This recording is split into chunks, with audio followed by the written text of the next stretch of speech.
नमस्कार साथियों, CSTA competitive launch pad में आप लोगों को स्वागत है। आज का अपना 9 नंबर का क्लास है MCQ धातु जोड़ प्रक्रम लेसन का। आज का पहला क्वेश्चन की ओर बढ़ते हैं।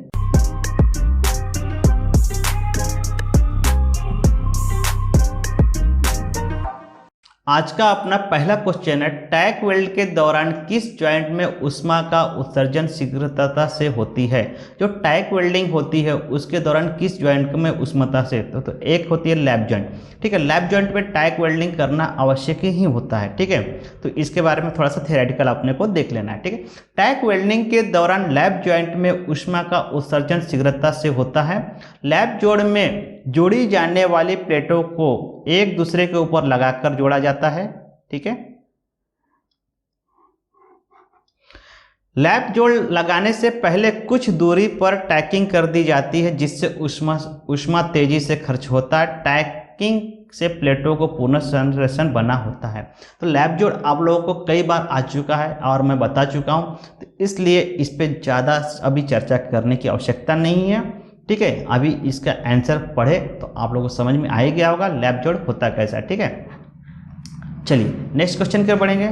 लेकिन नए बच्चे होंगे तो उनको बता दिया जाता है लैप जोड़ इस प्रकार से होता है, यहाँ पे वेल्डिंग होती है। इससे पहले हमें क्या करना पड़ता है, लैप जोड़ करने से पहले हमें क्या करना पड़ता है, टैकिंग का उपयोग किया जाता है। ठीक है, इसलिए क्योंकि प्लेट हैं परफेक्टली बने रहे। ठीक है, अपने स्थान पे। चलिए नेक्स्ट क्वेश्चन की बढ़ेंगे। दो प्लेटों को किस कोण पर रखकर कोने से जोड़ लगाया जाता है। ठीक है, दो प्लेटों को किस कोण पर रखकर कोने से जोड़ लगाया जाता है। ठीक है, ए किसी भी दोनों प्लेटों को किसी भी कोने से हम अगर लगाते हैं तो किसी भी प्रकार का कोई इफेक्ट नहीं पड़ता है। ठीक है, हमारा कहीं से भी हम कर सकते हैं। अभी इसका आंसर के बारे में थोड़ा सा पढ़ते हैं। ठीक है, दो कोनों को किसी भी कोण पर रखकर कोने से जोड़ लगा जाते हैं। कार्नर जोड़ में किनारों को तैयार करने की आवश्यकता नहीं होती है, उसमें कोई आवश्यकता नहीं होती है उसके किनारों को फाइलिंग करने की। इसके लिए कोर सज्जा की आवश्यकता नहीं होती, इसके लिए कोर सजन की आवश्यकता नहीं होती है, उसको सजाने वजाने की आवश्यकता नहीं होती है। फिलेट का स्थान कम होने पर फिलर मेटल कम लगता है। जो फिलेट जो हमारा रूट गैप और फिलेट का जो मात्रा को उसको कम रखा जाता है, उसमें फिलर की मात्रा हमारा कम हो लगता है। पतले व मोटे दोनों पदार्थ के कार्यखंडों के जोड़ लगाने के लिए उपयुक्त है। ठीक है, उसके लिए कोई आवश्यकता उतनी ये नहीं है, उसमें कठिनाई नहीं होती है। तो इसका सही आंसर क्या है, ए। चलिए नेक्स्ट क्वेश्चन की ओर बढ़ेंगे।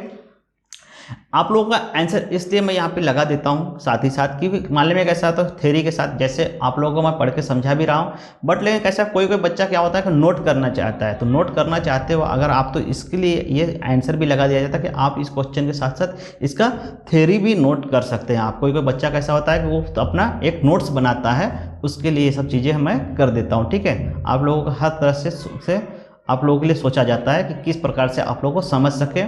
ठीक है, और अधिक से अधिक यानी कि उसका लाभ ले सकें। चलिए नेक्स्ट क्वेश्चन के बढ़ते हैं। पतली चादरों में कोर सज्जा का काम किस तरह किया जाता है। पतली चादरों में कोर जो सज्जा होती है उसका किस तरह से काम किया जाता है। देखो, हाथों द्वारा काटकर, पतली शीटों को हाथों से ही काटा जाता है, हेक्सा भी उस पर कभी कभी काम नहीं करता है। फाइलिंग द्वारा रगड़कर भी आप पतली शीटों को तैयार कर सकते हैं। मशीन द्वारा तो हम तो ग्राइंडरिंग का जो कटिंग व्हील होती है उसके कटर जो मशीन होता है उसके हम काट सकते हैं। तो इस प्रकार से क्या करना है, तो अभी देखो मशीन जो होती है क्या होती है, मशीन जो होती है ये भी हमारा यानी कि कैसे पतली शीटों को कभी कभी क्या करती है कि नहीं काट पाती है, क्योंकि उसमें क्या होता है झटका लगता है। ठीक है, पतली शीटों को काटने में आप लोग देखो कटिंग वगैरह किए होंगे 2-3 mm की जो शीट जो गैस वेल्डने के लिए, तो उस समय क्या होता है झटका लगता है। तो क्यों हमारा इंस्ट्रक्टर और हम भी क्या बताते हैं, छिज्जल का उपयोग करो, छन्नी का उपयोग करो, उससे हम क्या करेंगे पतली शीटों को काटते हैं। ठीक है, या गैस कटर का उपयोग करो बारीक कटिंग के लिए। तो वो ये आपको ध्यान में रखते हुए यहाँ पे ऑप्शन के हिसाब से क्या करना है, हाथ द्वारा काटकर, फाइल द्वारा रगड़कर। सही आंसर क्या है हमारा, डी, ए, बी। ठीक है, अभी देखो यहाँ पे आप लोगों को थ्योरी की आवश्यकता नहीं, मैं पूरा चीज़ें बता दिया हूँ। देखो इसके पश्चात छन्नी हथौड़ा या हेक्सा के द्वारा कटाई की जा सकती है। ठीक है, ये हमारा सही आंसर है। मशीन द्वारा परफेक्टली नहीं, उसमें झटका लग के हमें लगने की संभावना ज़्यादा होती है। ठीक है, चलिए फ्लैट स्थिति में जब इलेक्ट्रोड का साइज 1.6 mm होता है तो फ्लक्स कोर आर्क वेल्डिंग कितने एम्पियर के बीच में की जाती है? ठीक है, कितने एम्पियर के बीच में की जाती है? 175 से 300 एम्पियर। ये अलग अलग इलेक्ट्रोड के साइज के हिसाब से एम्पियर का हमें उपयोग करना है। ठीक है, हाँ ठीक है। इलेक्ट्रोड का साइज कैसे पहचानना है इसके बारे में मैंने बहुत सारे जो क्लासेस लिए इससे पहले, उसमें मैं आपको लोगों को डायग्राम के हिसाब से समझा दिया हूँ, तो वहाँ से आप लोग देख सकते हैं। ठीक है, तो इसका आंसर, सही आंसर क्या है? सी। अभी इसके बारे में देखो, एक चार्ट आप लोगों को इससे पहले वाले क्लास में मैंने बता दिया है। ये क्लास नहीं, आप लोगों को ITI का जो क्लास हुआ है या इसमें भी एक चार्ट मैंने कोई क्लासेस में बताया है। ठीक है, वो आप लोग देखे होंगे तो आप लोग को ध्यान में आ गया होगा। साइज के अनुसार एम्पियर का मैंने एक चार्ट लगा दिया था। ठीक है, वो आप लोगों को आपके नोटबुक में भी होगा, नहीं होगा तो वहाँ से नोट्स कर लीजिएगा वीडियो से और उसको याद रखिएगा। ठीक है, आज 1.5 पूछा है, कल 2.5 भी पूछ सकता है, 3.15 4 mm अलग अलग इलेक्ट्रोड का अलग अलग एम्पियर होता है। ठीक है, चलिए नेक्स्ट क्वेश्चन की ओर बढ़ेंगे। निम्न में से कॉपर एल्युमिनियम के एलॉय को किस विधि से वेल्डिंग करते हैं? ठीक है, देखो ये कॉपर एल्युमिनियम एलॉय बोल रहा है। ठीक है, तो किससे करेंगे? टिग वेल्डिंग से। अधिकतर जो कॉपर और पीतल, जो एल्युमिनियम जो होता है, जो हल्की धातुएं होती है जिसमें टेम्परेचर की मात्रा कम लगती है, उसको टिग वेल्डिंग से किया जाता है। ठीक है, इसलिए AC और DC दोनों प्रकार की होती है और इसमें गैस का भी उपयोग किया जाता है। ठीक है, क्योंकि इसमें जो गैस इसलिए उपयोग किया जाता है, शील्ड गैस का उपयोग किया जाता है, आर्गन हीलियम मिश्रण इसमें किया जाता है। क्यों किया जाता है? क्योंकि जो वेल्ड है उसकी फिनिशिंग के लिए किया जाता है, उसमें स्मूथनेस लाने के लिए। ठीक है, सॉफ्ट चलने के लिए, इस तरह प्रकार से उसका उपयोग किया जाता है। चलिए ठीक है, नेक्स्ट क्वेश्चन की ओर बढ़ेंगे अपन। निम्न में से ऑक्सीस्टिलीन वेल्डिंग में प्रयुक्त एल्युमिनियम एवं इसके एलॉय के वेल्डिंग का ज्वाइंट है। ठीक है, कौन सा ज्वाइंट है? Flange joint. क्या है? Flange joint.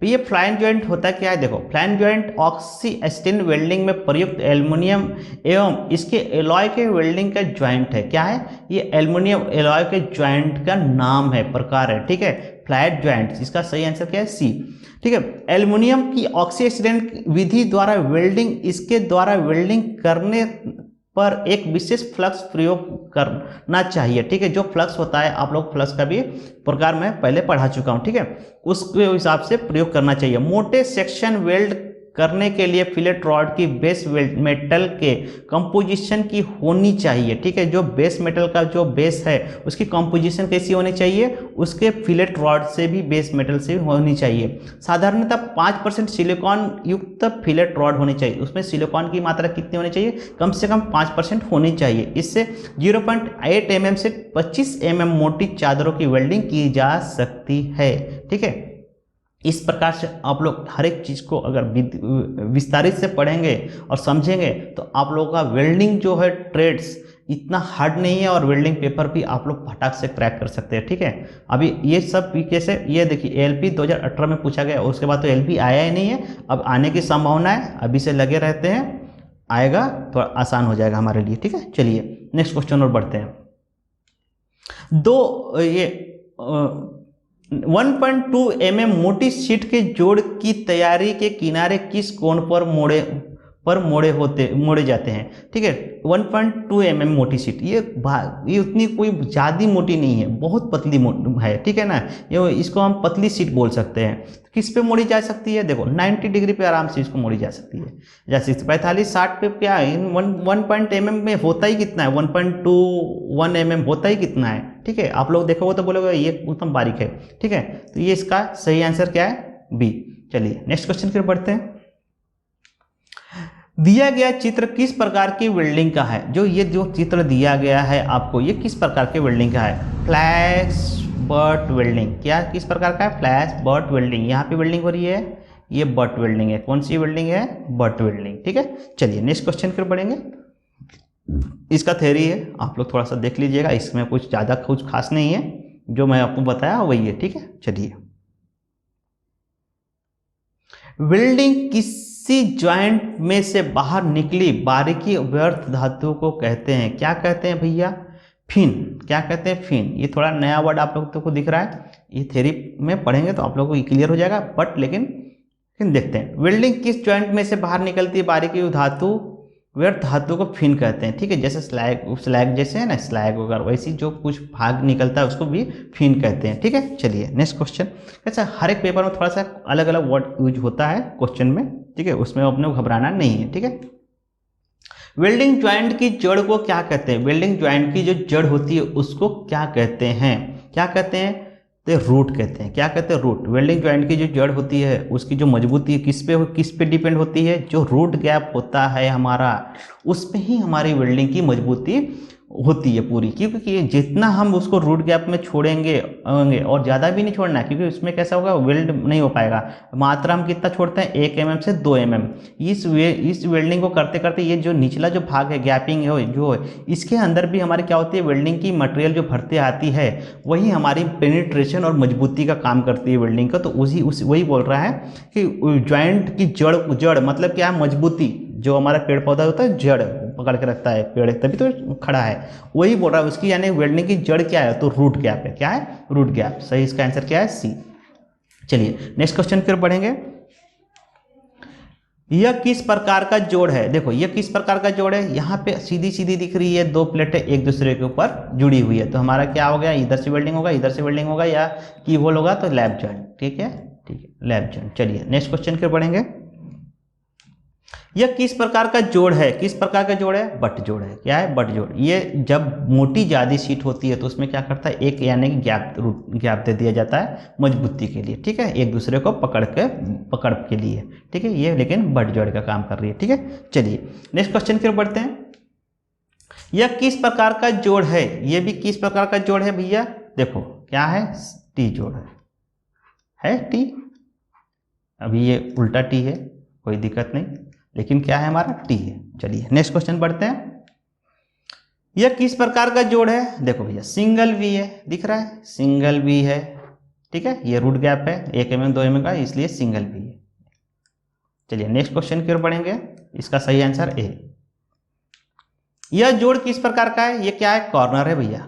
क्यों? यहां पे वेल्ड हो रहा है, ये कॉर्नर है, ठीक है, ए। सही इसका आंसर ए है। चलिए नेक्स्ट क्वेश्चन फिर बढ़ेंगे। यह किस प्रकार का है? डबल वी है, ठीक है। ये थ्योरी पढ़ने की आवश्यकता नहीं है, क्योंकि अभी आप लोग को डायग्राम से थ्योरी इसलिए लगा दिया गया है, जो बच्चा नया है नहीं समझ में आ रहा वो पढ़े। बाकी तो अभी तक कितने क्लास हुए हैं, आप लोग फटाफट आंसर भी दे सकते हैं कमेंट बॉक्स में कौन सा है, तो ठीक है, या ऐसे भी आप लोग को ध्यान में आ रहा है कि अभी चित्र देखते बराबर, ठीक है। यह जोड़ किस प्रकार का है? स्क्वायर। इसमें ज़्यादा गैप है, स्क्वायर है, ठीक है, लेकिन ये बट में नहीं आएगा, बट यहाँ पे आएगा, ठीक है, बट नहीं, ये अपना जब इतना गैप है तो स्क्वायर में आएगा, ठीक है। ये बॉक्स में टाइप में ज़्यादा गैप है। चलिए ठीक है, चलो नेक्स्ट क्वेश्चन के बढ़ते हैं। यह किस प्रकार का जोड़ है? देखो इसमें क्या हो रहा है, एक यहाँ से है, एक यहाँ से है, तो क्या है? Single you. जब ये जुड़ेगा तो कैसा होगा? सिंगल यू का आकार, ठीक है। भी नहीं आएगा, देखो भी क्यों नहीं आएगा?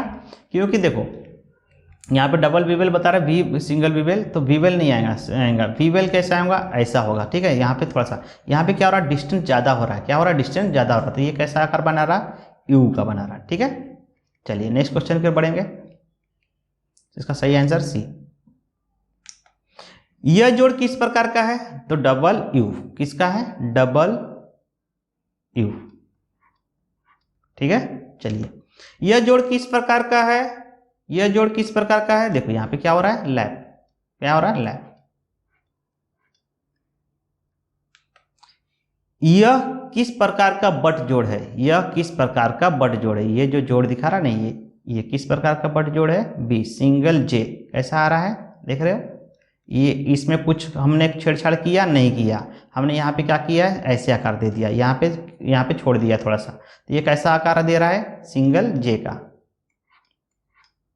ठीक है। चलिए नेक्स्ट क्वेश्चन के बढ़ते हैं। यह किस प्रकार का है? कहा है डबल जे।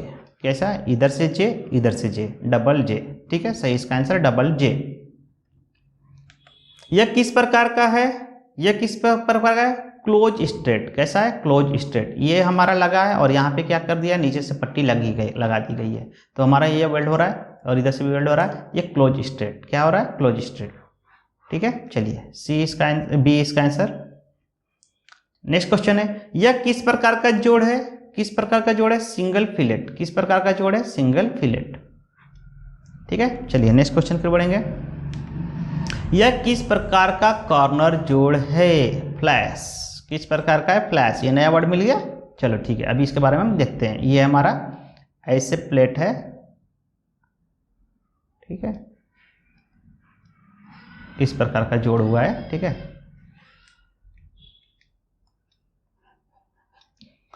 चित्र में प्रदर्शित जोड़ फ्लैश कॉर्नर जोड़ है। फ्लैश कॉर्नर जोड़ का उपयोग मध्य भार के लिए किया जाता है। मध्य जो बीच में जहां भार पड़ेगा उसके लिए उपयोग किया जाता है। फ्लैश कॉर्नर जोड़ मुख्य रूप से वेल्डिंग मेटल शीट के लिए डिजाइन किया जाता है, जो कि 12 mm तक की इस काम के लिए उपयोग करता है। ठीक है, ये 12 mm से ज़्यादा के लिए काम नहीं करता है, अधिक के लिए उसमें अपने को भी योग और आकार देना पड़ेगा। ठीक है, इसका सही आंसर फ्लैश। ठीक है, चलिए आज के लिए हम इतने पर रोकते हैं।